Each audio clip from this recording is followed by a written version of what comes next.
the Houston Rockets dismantled the Oklahoma City Thunder in their 4-1 gentleman's sweep in the first round following Houston's 105-99 victory in Game 5. It's called a gentleman's sweep because you give them one, you know, to be polite. There is time for reflections of Russell Westbrook's incredible season and all the ways OKC's flawed roster was exposed in this brief series, but from a Houston perspective, the most important element will go completely under the radar as the attention goes to the other series going on, the future of Westbrook and the Thunder, and a million meaningless MVP takes. The real story from this series, the one that actually has playoff relevance. The Rockets just tore a team apart and did it despite playing nothing like the best version of themselves. Consider the following.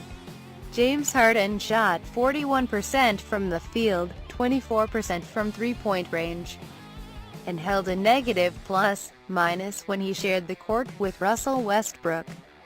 The Rockets shot 48 of 169 from three-point range, 28.4%. The worst percentage of any team in the postseason. Despite so much of their offense being built on the three-ball, they currently have the worst assist percentage of all teams in the playoffs, after ranking 4th in that category in the regular season. OKC mucked up the game, frustrated Harden, and bodied the Rockets. Ryan Anderson, a crack shooter, shot 3 of 24 from deep. The Rockets were outscored when starting center Clint Capella was on the court, and they won in 5 games. The Rockets learned a lot about themselves in this series. They learned they can win when Harden doesn't have a good game. They learned they can defend, even if that perspective is colored by the myriad struggles of Oklahoma City's offense. The Rockets genuinely made good defensive plays consistently. Patrick Beverley was a monster who attacked the guards constantly. Eric Gordon stepped up and made plays.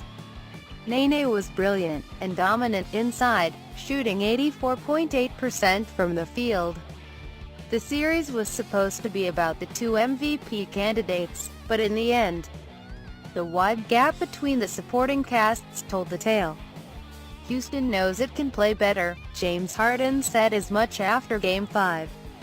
The Rockets will shoot better, and if they can carry over the good things they got from this series, they're really going to be in business. The competition obviously improves from here. The Spurs are likely the Rockets' second-round opponent and bring the kind of precise defense the Thunder offered with about a million more weapons. If it's Memphis, the Grizzlies bring toughness and an unpredictable approach that's tough to defend. Oklahoma City simply did not have the weapons to challenge Houston, and if they had, this series would have gone longer. But it can't be understated that the Rockets learned to win in this series when things didn't go the way they wanted. They didn't play a wide-open game, Harden didn't dominate, the threes weren't raining, and they won 4-1. For as much as that's a condemnation of the Thunder, it should be a credit to Houston. The Warriors get the murky, the Spurs get the respect.